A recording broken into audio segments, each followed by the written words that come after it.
নয় আমি ঘূর্ণি, আমি পথ সম্মুখে যাহা পাই যাই চূর্ণি, আমি পাগল ছন্দ, আমি আপনার তালে নিচে যাই।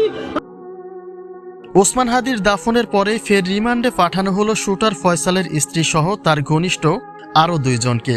হত্যাকাণ্ডটির রহস্যের জট খুলতে আবারও 4 দিনের রিমান্ড মঞ্জুর করেছে আদালত। হাদির খুনের পেছনে পরিকল্পিত চক্রটি আসলে কাদের হাতে আঁকা ছিল, আর সেই চক্রে দেশ বিদেশের কারা জড়িত রয়েছে তার পুরো শেকড় ধরেই এবার টান মেরেছে ভারপ্রাপ্ত আদালত। কেননা ওসমান হাদির মৃত্যুর পরে প্রধান উপদেষ্টাকেও খুনিকে ধরার নির্ধারিত সময় বেঁধে আলটিমেটাম দিয়েছে বিপ্লবী জনতা।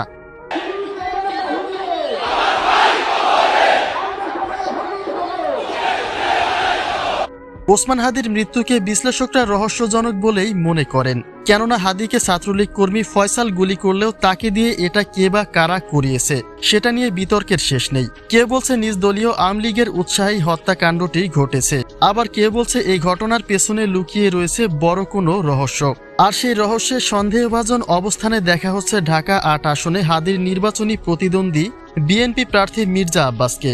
যদিও এখন পর্যন্ত এমন কোনো লিগ্যাল তথ্য মেলেনি, তবে কিছু ব্যক্তিবর্গ গণেরা বিষয়টিকে গুজব বলেও উড়িয়ে দিচ্ছে না, কেননা ওসমান হাদির এমপি নির্বাচনে অসন্তুষ্ট ছিল মির্জা আব্বাসের সমর্থকেরা।